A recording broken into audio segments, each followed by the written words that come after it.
Masechet Sanhedrin, on va étudier Bezrat Hashem le Daf Yud Chet. On reprend la dernière ligne du Daf Yud Zayin Amud Bet.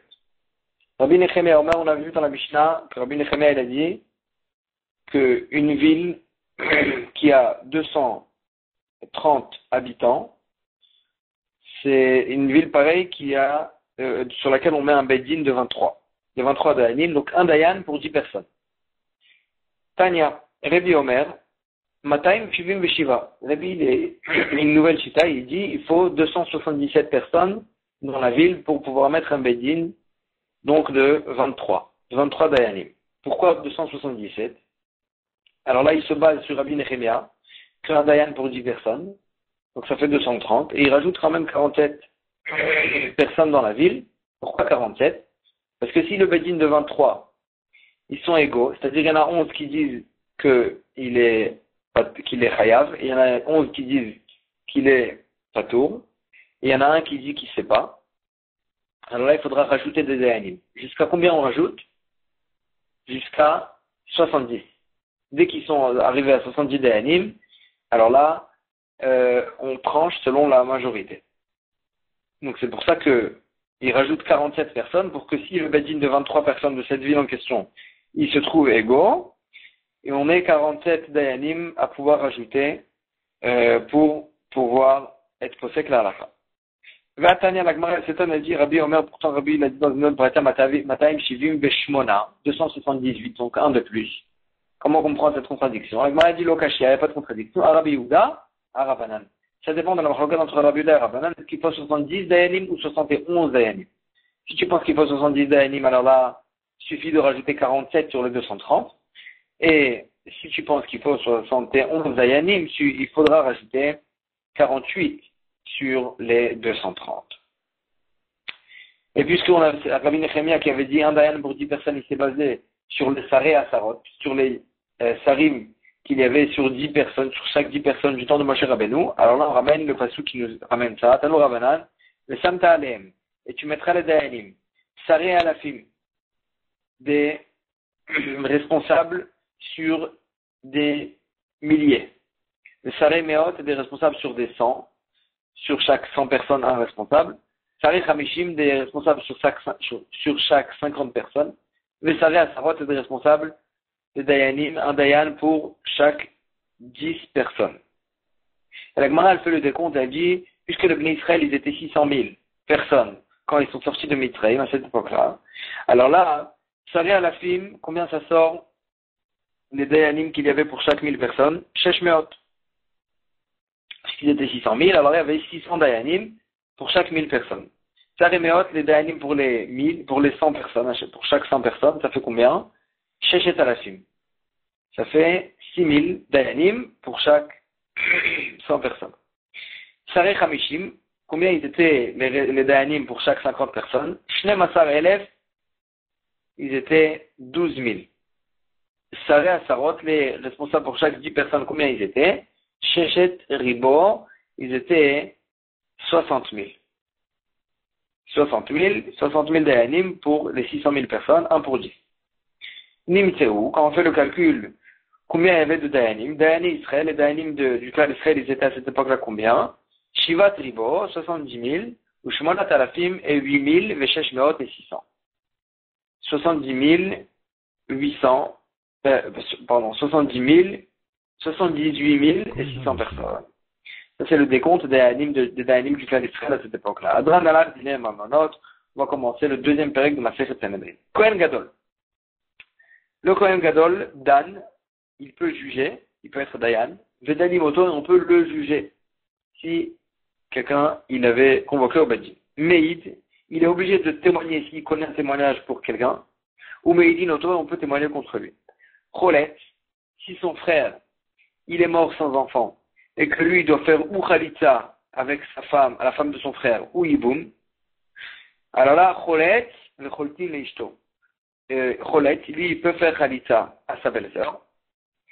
Et d'un autre côté, si lui, il est mort sans enfant, et sa femme, elle doit recevoir ou khalitza ou yiboum, alors là, son frère, il peut faire khalitza à sa femme. Il n'y a pas de problème de kavod. Le cholti le ishto, on peut faire khalitza à sa femme.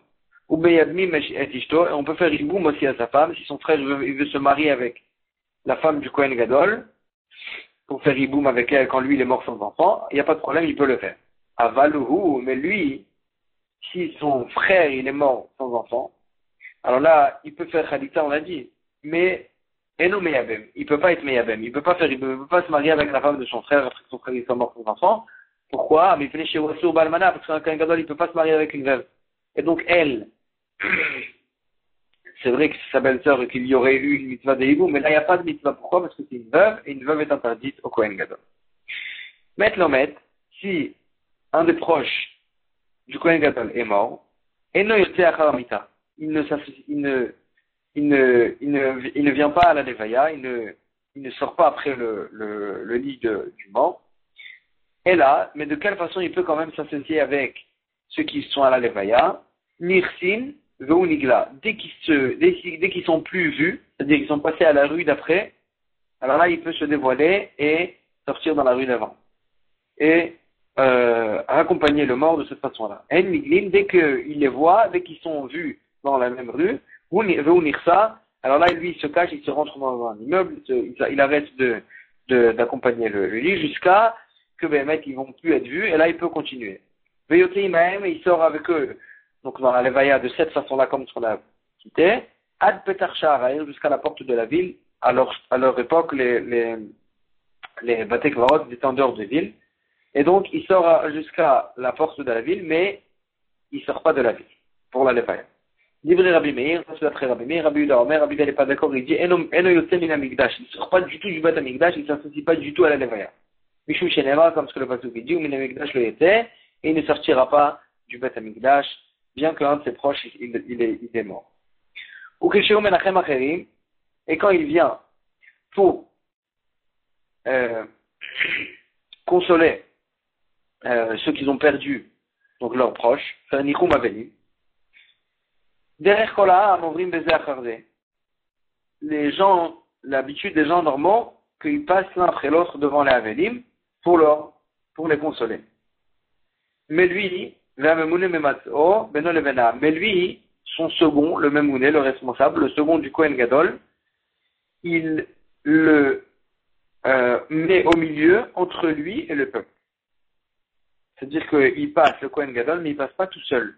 Il passe avec son second à sa gauche, les Avelim ils sont à sa droite, son second il est à sa gauche, comme ça il est entouré, et c'est une façon de kavod de passer, faire le Nechum Avelim. Ou quand lui, il est Avel, et que les gens, ils viennent lui faire Nichum Avelim, Kolam, Omrimlo, tout le peuple, tous les gens, ils lui disent, Anu Kaparatra, nous on est à Kapara, qu'ils ne viennent pas sur toi, le mal qui devrait arriver sur toi, le Kohen Gadol. Et lui, il a répondait le Kohen Gadol, Tit Baruchu Min Hashamayim, soyez bénis du ciel. Ou Keshem Avrimoto, quand on fait la Seudat Avra c'est le premier repas, après qu'on revient de l'enterrement.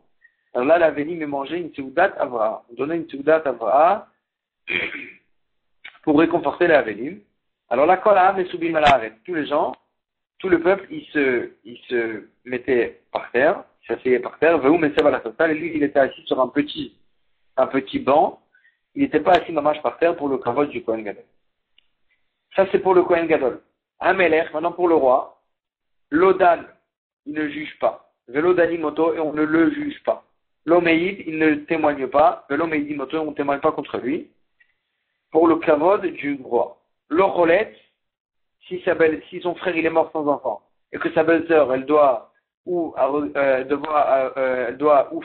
Khalitza ou Iboum, alors là, lui, il fait pas Khalitza. Parce que c'est pas kavod pour le roi de faire Khalitza. Dans la Khalitza, il fallait cracher. Et c'est pas kavod pour le roi de faire Khalitza. Velo Choltim Leishto, et la même chose si lui, il est mort sans enfant, sa femme, on ne se marie pas avec elle. Donc on fait non pas aussi Khalitza à sa femme. Même si, encore une fois, si c'est son frère qui est mort sans enfant, alors là, lui, il ne va pas faire Iboum avec la femme de son frère. Pourquoi? Parce que c'est pas kavod pour le roi qui se met en tant que second par rapport à son frère. Qui vient, qui se marie avec la femme de son frère, il rentre à la place de son frère. L'homme et Abim, la même chose pour sa femme, si lui, il est mort sans enfant, la femme du roi, elle ne fait pas Iboum, elle est bloquée, elle peut recevoir ni Khalitza ni Iboum, elle sera bloquée parce qu'on ne se marie pas avec la femme du roi. C'est pas kavod pour le roi que quelqu'un d'autre prenne sa femme. Rabbi Yehuda Omer, Rabbi Yehuda il dit, il n'est pas d'accord. S'il veut faire quand même Khalita à sa belle-sœur, ou bien faire Iboum à sa belle-sœur, Zachor Letov, il sera mentionné pour le bien. C'est une bonne chose de délivrer sa belle-sœur de son Khalita et légumes, comme ça elle peut se marier avec quelqu'un d'autre, ou bien qu'elle se marie tout simplement avec lui. Amroulo, ils ont dit à Rabbi Yehuda, Enshomino, non, même s'il veut le faire, on ne l'écoute pas, parce que c'est pas kavod pour le roi qui fasse ça. Ven aussi malmanato, une nouvelle halakha sur le roi, on ne se marie pas avec sa veuve. Si lui, il est mort, après sa mort, personne ne se marie avec sa veuve. Rabbi Yehuda Omer, Rabbi Yehuda n'est pas d'accord, mais il dit, Nosé amelech almanato shel melech, si un autre roi, le roi, il peut se marier avec la veuve du roi d'avant. Chez quel Matinou David, parce qu'on a vu ça avec David Amelech, chez Nassar Manato Shel Shaoul, qui s'est marié avec la veuve de Shaoul, le roi d'avant. Donc un roi, il peut quand même se marier avec la veuve du roi d'avant. Chez Nehemar, comme ce que le Pasuk dit, Ve'etna lecha et bet adonecha, je vais te donner à toi David, la maison de ton maître, de Shaoul, Ve'etneshi adonecha bechekecha, et les femmes aussi de ton maître, de Shaoul, bechekecha, dans tes bras, et tu vois d'ici que David, il a pu se marier avec les veuves de Shaoul Améler. Agmara, elle reprend donc la Mishnah depuis son départ. Kohen Gadol Dan, on a vu dans la Mishnah que le Kohen Gadol, il peut juger. Pshita, c'est évident. C'est même pas un problème de kavod. Pourquoi le Kohen Gadol, il pourrait pas juger? Agmara a dit, c'est vrai, ça c'est pas shoot, mais Dani Moto Itztarichele. Le chidush, il était que Dani Moto, qu'on peut le juger à lui. Agmara a dit, un ami Pshita, ça aussi c'est évident. Si on ne peut pas le juger, lui aussi, il ne pourrait pas juger. Comme ce qu'il est écrit dans le pasuk, comme ce qui est écrit dans le pasuk, Itkoshechu vekoshu. Là, Marish Lakish, il a dit, qu'est-ce que ça veut dire Itkoshechu vekoshu? Kshot atzmecha, mets-toi droit toi-même, vachal kar kshot acherim. Et après, tu vas rendre droit les autres. Donc une personne ici, on ne peut pas le juger, il ne peut pas juger les autres. D'abord, arrange-toi toi-même, après tu vas arranger les autres. Et donc si le Kohen Gadol il peut juger, c'est qu'on peut le juger aussi. Donc c'est évident qu'on peut le juger. Donc c'est quoi le chidouche? Et là, c'est vrai qu'il n'y a pas de chidouche dans le Kohen Gadol, ni du fait qu'il peut juger, ni du fait qu'on peut le juger. Donc on a quand même enseigné ça. Aïdi de Kabaï Lemitne Melech Lodan Velodanimoto, puisqu'on a voulu enseigner dans la Sefa que le roi, lui, il ne peut ni juger, ni on peut le juger. Alors, Tananemi Kohen Gadol, on a enseigné pour le Kohen Gadol que lui, par contre, Dan Vedanim, il est juge et on peut le juger. Donc, pour faire la contrepartie avec le roi, on a enseigné ça. Vibaïtema, deuxième réponse, Takamashpana, le chidush il est, Kedetania, comme ce qu'on voit dans la braïta suivante. Kohen Gadol Sheharag et Tanefesh. Il y a un Kohen Gadol qui a tué. Bemezid, s'il a tué Bemezid, Neherag, on le tue. Yechayav Mita. Le fait qu'il est Kohen Gadol ne le rend pas exemple de Priyuv Mita. Beshogeg, si c'était Beshogeg, par inadvertance, Golé, il va en galoute comme toute personne. Veover à la Sevalota, quand il transgresse un assez vers un autre assez, Varou, qu'Idiot le Cholvarav, il devient comme un Kohen idiot pour toutes les halachot. Agmara, elle va s'étonner, qu'est-ce que ça veut dire? Il transgresse un assez vers un autre assez, ici il transgresse pas un assez. Qu'est-ce que ça veut dire cette phrase? Agmara va expliquer. En tout cas, on reprend la braïta depuis le début. Bemezid Nerak, s'il a tué Bemezid, on le tue. Agmara dit, Pshita, c'est évident, pourquoi pas? Beshogeg Golé Itztarichel. Le chidouche, il est que s'il a tué Beshogeg, il va en galoute, c'est ça le chidouche. Le fait qu'il a tué Bemezid et on le tue, c'est évident. Le chidouche, il est que quand il a tué Beshogeg, il va en galoute. Agmara s'étonne, elle dit, ah, mais putain, ça c'est évident. Pourquoi le djinn du Kohen Gadol, il serait différent? Agmara dit, j'ai besoin quand même de l'enseigner. Pourquoi? Parce que j'aurais pu croire. Oui, puisqu'il y a écrit dans le pasuk au sujet d'une personne qui va en galoute. Je sais qu'il a tué Beshogeg. Il y a écrit dans le pasuk, il va être installé dans la ville de refuge, Admot à Kohen Gadol, jusqu'à la mort du Kohen Gadol. Et donc toute personne qui va en galoute, elle a la possibilité de sortir de la galoute avec la mort du Kohen Gadol. Et donc j'aurais pu croire, Emma, Kol de Itle Takanta Bechazara, tout celui qui a un arrangement pour sortir de la galoute, avec la mort du Kohen Gadol, l'Iglé, lui, il pourra aller en galoute. Delet le takata bechazara, mais celui qui n'a pas d'arrangement pour sortir de la galoute. Ils auraient pu croire que l'oliglé, qu'il ne va pas aller en galoute. Et donc le Kohen Gadol, le Kohen Gadol, si lui tue Beshogeg, et donc il va rentrer en galoute. Donc au moment où il rentre en galoute, il n'y a pas d'autre Kohen Gadol. C'est lui-même le Kohen Gadol. Et donc il n'y a pas de Kohen Gadol qui pourra mourir et que quand il va mourir, il va le faire sortir de la galoute. Et donc j'aurais pu croire que lui, une personne pareille qui ne peut pas sortir de la galoute, il ne va pas en galoute. Comme ça j'aurais pu croire Detnan, comme ce qui est écrit dans la Mishnah, Aure Kohen Gadol, au Kohen Gadol Sharak. C'est lui qui tue le Kohen Gadol. Ou bien le Kohen Gadol qui a tué, est un nefesh, une âme, et Noyot c'est Misham Leola. Il ne sort jamais de la ville de refuge. Et donc j'aurais pu croire que Emma le liglé, j'aurais pu croire que pour cette raison même, puisque s'il va rentrer en galoute, il n'aura pas comment sortir, alors là, peut-être qu'il ne va pas du tout aller en galoute. Kamash Malad, c'est pour ça que la Braïta nous enseigne que non, si tu Beshogeg, il va en galoute. Il va en galoute, et bien tu ne pourras pas sortir de là-bas. C'est ça le chidouche de la Braïta. Il dit, mais peut-être que comment la Braïta elle fait ça? C'est quoi la source de la Braïta? Peut-être que vraiment, effectivement, quand un Kohen Gadol il tue Beshogeg, il ne va pas en galoute. Pour cette raison, qui te dit qu'il va quand même en galoute? Amarkra, le passage qui dit, il annonce Shama Kol Roter. Tu vas faire des villes de refuge pour que ce refuge là-bas, tout meurtrier, a fait le Kohen Gadol Mashma, quand il dit Kol Roter, ça vient inclure même le Kohen Gadol qui tue, il va en galoute. Et on continue la braïta qu'on vient de voir, ouvert à la sève l'otacé. Il transgresse un assez et un lotacé, une mitzvah positive et une mitzvah négative, et il perd son statut de Kohen Gadol. Agmara, elle s'étonne, elle dit lo sagé de lo avar. Est-ce qu'il a pas de possibilité de ne pas transgresser? Tu dis, il transgresse. Et s'il n'a pas transgressé, il est obligé de transgresser. Agmara dit, c'est ainsi qu'il faut expliquer la braïta. Im avar ala seva lotacé. S'il transgresse un assez ou un lotacé, donc c'est un si, d'abord c'est un cas. Pas qu'il transgresse. C'est un cas.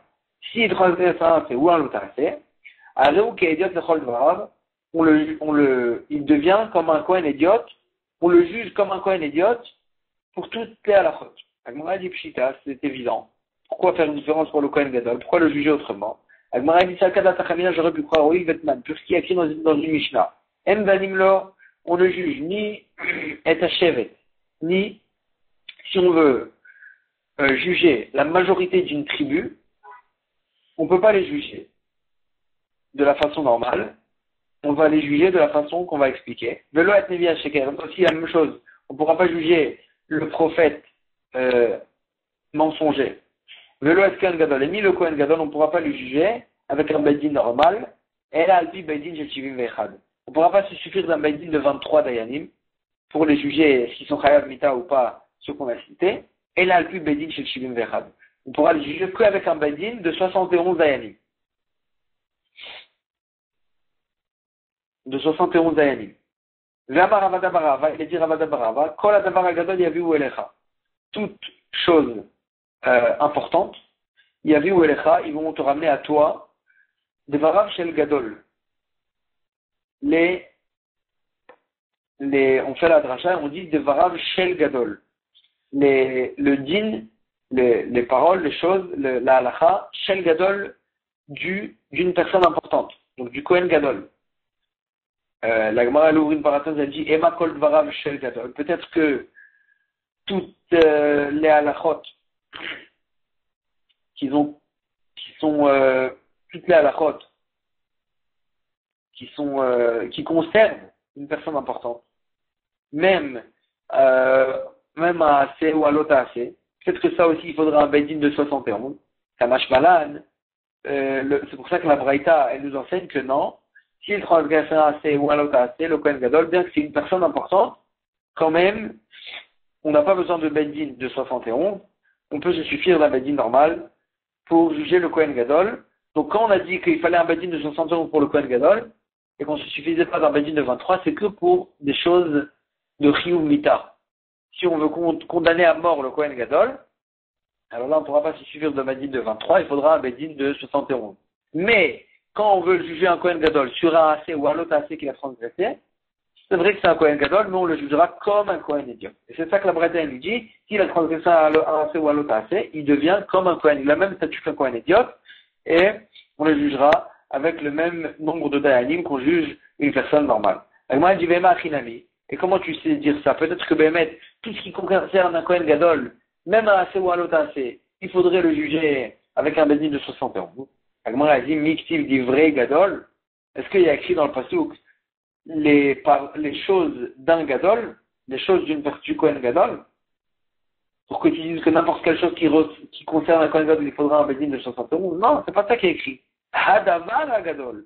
La chose importante pour une personne importante, c'est-à-dire le chiyuv mita pour une personne importante, pour le Kohen Gadol, ça tu auras besoin d'un bédine de 71.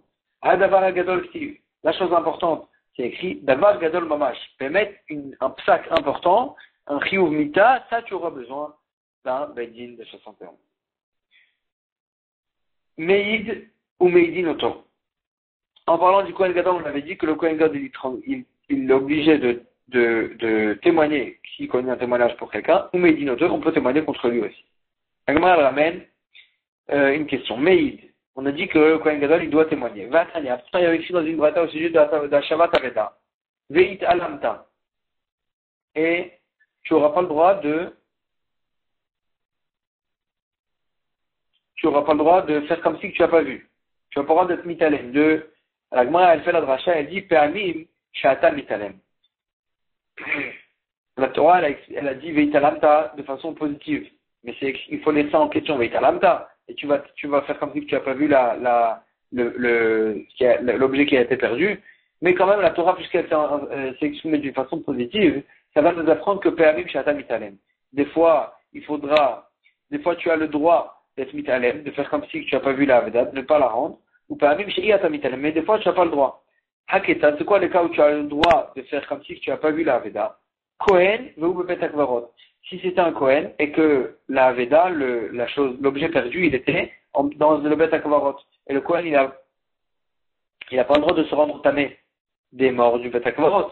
Et donc, il a la permission de ne pas faire Hashavat Aveda dans un cas pareil. Ça, c'est le premier cas. Zaken, vena le si tu étais une personne âgée, importante, vena le c'est pas son kavod de s'occuper d'une Aveda, d'un objet perdu. Alors là, lui aussi, il a la permission de ne pas le ramasser, de ne pas faire un Shabbat Aveda. Oh, Shaita Melacha Shelo, troisième cas, Shaita Melacha Shelo Meruba Michel Chavero. Ou bien que son travail, il était plus important que l'objet perdu de son ami. C'est-à-dire, lui, il a un travail important qui gagne beaucoup d'argent, et l'objet que son ami il a perdu, il ne vaut pas tellement d'argent. Donc, le temps qu'il va perdre, il est plus important que l'objet perdu de son ami. Dans ce cas, les Karneemar Veitalamta, dans ces cas-là, on a le pasuk qui nous dit Veitalamta, tu as le droit de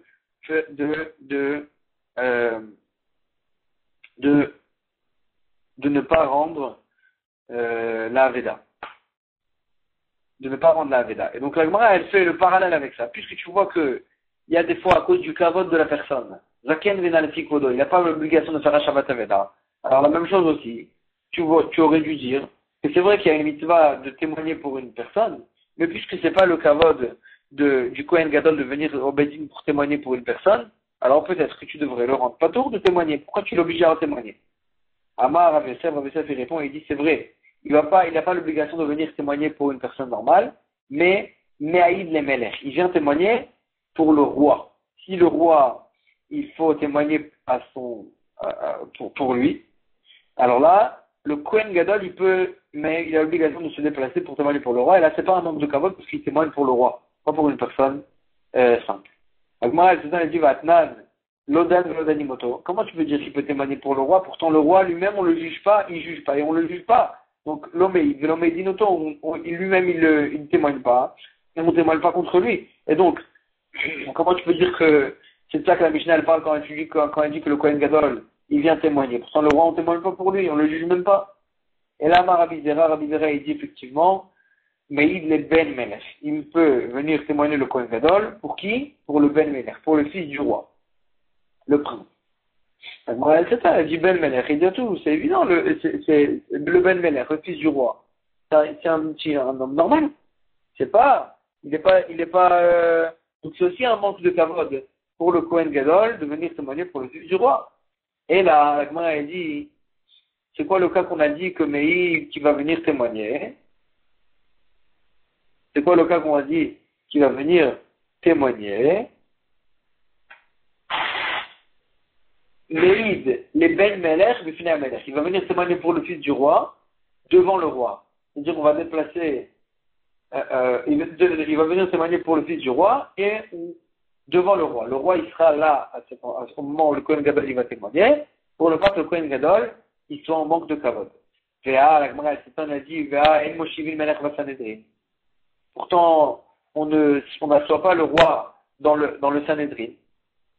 On n'assoit pas le roi dans le Sanhedrin. Comment tu dis que le Kohen Gadol il témoigne devant le roi? Pourtant, le roi, on ne l'installe pas encore avec le Sanhedrin. Agmara a dit, c'est vrai, mais Mishum Yekara de Kohen Gadol, pour le kavod du Kohen Gadol qui va venir témoigner, Ata, on ramène le roi, Veyati, il s'assoit, mais Kableni s'habiter, on reçoit le témoignage du Kohen Gadol devant le roi, Kaeou, il se lève, Veazil, et il part, le roi, après le témoignage du Kohen Gadol, Umaïnin ale, Anan Bedine, et c'est après que le roi y part, qu'on va approfondir le jugement, et pas devant le roi, mais le roi il sera là juste pour le témoignage du Kohen Gadol. Donc quand on a dit que le Kohen Gadol vient témoigner, c'est que pour le fils du roi, avec la présence du roi. Pour ne pas rabaisser le kavod du Kohen Gadol. Goufa, la Gemara elle s'arrête sur la halakha qu'on a cité, El Moshivin Melech Vasanedrin. On n'assoit pas le roi avec le Sanhedrin. Velo Melech, le Kohen Gadol Beibur Shana. Et on n'installe pas le roi et le Kohen Gadol avec le Bedin pour juger est-ce qu'il faudra rajouter un mois dans l'année. Melech Vasanedrin, la Gemara elle ramène la source de ces deux halakhot-là. Le roi, il ne s'installe pas avec le Sanhedrin, on ne l'associe pas avec le Sanhedrin, parce que le pasuk qui nous dit Lota'ane al-Riv, Lota'ane al-Rav, tu ne pourras pas juger al-Rav devant une personne importante. On fait la dracha, puisque Riv, la dispute a été écrite sans Yud au milieu, et donc ça, on peut le dire ça à Rav. Alors là, ça vient nous apprendre Lota'ane al-Riv, al-Rav, tu n'as pas la possibilité de répondre à une personne importante. Et donc, puisque tu ne peux pas contredire les paroles du roi, alors là, le roi, tu ne peux pas l'asseoir avec les Dayanim. Et donc, pour ne pas que, s'il dit quelque chose, tout le monde sera obligé d'être d'accord avec lui. Et donc, c'est pour ça que le roi, il ne peut pas s'installer avec le Sanhedrin. L'homme avec le Kohen Gadol de Shana, et le roi et le Kohen Gadol, on ne peut pas les installer avec les Dayanim pour Ibour Shana, pour savoir est-ce qu'il faut rajouter un mois dans l'année. Pourquoi? Agmara ramène une halakha intéressante que et le roi et le Kohen Gadol, ils sont touchés par cette halakha, et donc par cette halakha, est-ce que on rajoute un mois dans l'année, et donc ils peuvent préjuger. Pourquoi ils sont touchés? Pourquoi ça les concerne? Melech Mishum Afsania. Le roi, il payait l'armée, et les gens de l'armée, il les payait par an, pas par mois. Et donc, puisqu'il est payé par an, si on rajoute un mois dans l'année, il va économiser un mois. Et donc, le roi, il ne peut pas juger ce sujet-là parce que ça le concerne. Kohen Gadol, Mishum Tina, et le Kohen Gadol, à cause du froid. Qu'est-ce que ça veut dire? Le Kohen Gadol, à Yom Kippour, il se trompait plusieurs fois au mikvé, et c'est froid. C'est froid de se tromper au mikvé et de ressortir.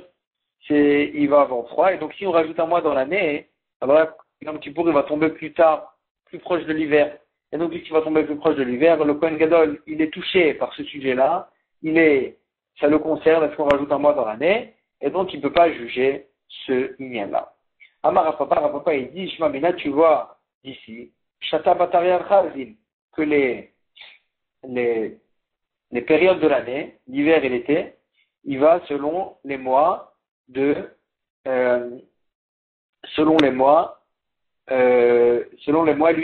de la lune. Parce que si tu dis que l'hiver, si on rajoute un mois dans l'année, alors là, l'hiver, on va être plus proche de l'hiver. À Yom Kippour, on va être plus proche de l'hiver que si on rajoute un mois dans l'année. Ça veut dire que les mois, ils vont selon la lune. Et nous, quand on rajoute un mois dans l'année, c'est pour s'ajuster avec le soleil.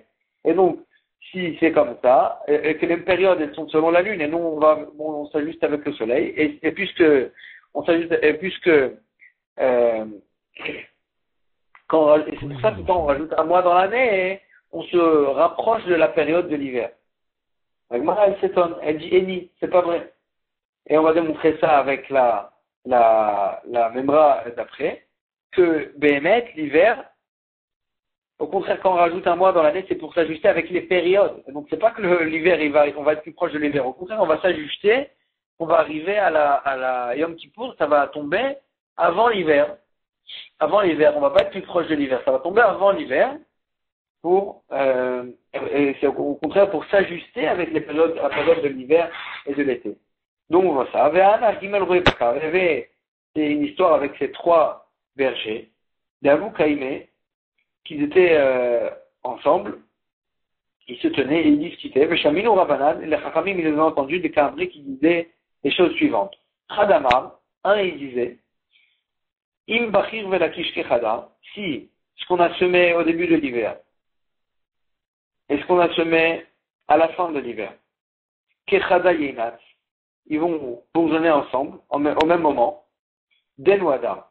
Ça veut dire que c'est ce moment-là où ils bourgeonnent ensemble, c'est le mois de Hadar. Veim Lav, Let Dinadar. Et si ils bourgeonnent pas au même moment, Let Dinadar. C'est pas, tu comprends que c'est pas ça le mois de Hadar. Vechadamar, et l'autre il disait, Im Tor Betzfar Betlag Yamut, si un taureau, il va avec le froid, le froid et la neige, il va presque mourir pendant la nuit. Ou Betiara, et pendant le jour, Betul Teena, à l'ombre du figuier, Yidmour. Donc quand il va faire tellement chaud pendant la journée, pendant la nuit il fait tellement froid qu'il va presque mourir. Et pendant la journée il va faire tellement chaud qu'il va aller se trouver l'ombre en dessous du figuier jusqu'à Ishlach Mashre, jusqu'à qu'il va même se dépecer, ça veut dire il va se frotter contre l'arbre à cause de la chaleur. Donc, la nuit il fait très froid et le jour il fait très chaud. Dinu Hadar, ça veut dire que c'est le mois de Hadar, le véritable mois de Hadar. Vimlav Ledin Hadar, et sinon, si c'est pas ça si c'est pas ça le Mezagavir, la chaleur et le froid, tu comprends que c'est pas ça le mois de Hadar. Ça, c'est le deuxième berger qui disait. Vechadamar, l'autre qui disait, Im Kidum Takif Lechada, si le vent qui vient de l'Est, Takif Lechada, qui est très fort, Yehe Yifar Beloach Nafik le Kiblé, et que toi, quand tu vas souffler, tu vas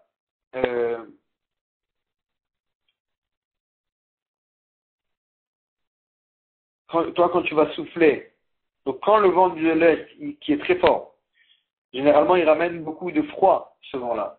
Et toi, quand même, quand tu vas souffler avec ta bouche, ton souffle, il va gagner le vent de l'Est, tu comprends, Dinu Hadar, c'est le mois de Hadar. Vimlav, laisse Din Hadar. Et sinon, c'est pas le mois de Hadar. Et Rabbanan, quand ils ont entendu ces trois signes-là pour savoir est-ce que c'est le mois de Hadar ou pas, V'abroa Rabbanan, la Ishata, Khamim, ils ont rajouté un mois sur cette année parce que selon les simanim qu'ils ont donnés, ils ont compris que le mois de Hadar n'était pas encore arrivé et qu'il fallait rajouter un mois dans l'année pour que le mois de Hadar soit le mois suivant. Donc tu vois que Khamim, ils ont été d'accord avec leur simanim, avec leurs signes. Et leurs signes, c'était quoi? C'était des signes selon les périodes, selon l'hiver et l'été. Et donc tu vois bien que, au contraire, nous, on rajoute un mois dans l'année pour s'ajuster avec les périodes. Et donc pourquoi tu dis que quand on rajoute un mois dans l'année, on se rapproche de l'hiver? Non. On se rapproche pas, au contraire, on ajuste les périodes. Vraiment, elle a dit, Vetisvera Rabbanan, Arafta Samour, et tu penses que les Chachamim Bémet, ils se sont appuyés sur ces bergers en question? C'est sûr que non. C'est pas ça les vrais simanim. Et là, Rabbanan, Achashbanaï, Samour. Chachamim, ils se sont appuyés sur leur cheshbon, sur leur calcul qu'il fallait rajouter un mois dans cette année-là. Le roi Bakar et les bergers en question, Istaïou, c'est une tiada d'Ishmaï qu'ils ont eu, que Midiouk, quand ils ont dit ça, alors là, les simanim qu'ils ont donnés étaient vrais, mais c'est pas ça forcément les simanim. Et donc, Agmara, elle reste et elle dit que quand on rajoute un mois sur l'année, on se rapproche de l'hiver, et c'est pour ça que le Kohen Gadol, qui était concerné par cet halakha, est-ce qu'on allait rajouter un mois dans l'année, il ne pouvait pas juger, ce sujet-là pour ne pas que il est touché. Puisqu'il est concerné, il peut pas juger ce Inyan. Ça va être ici pour aujourd'hui.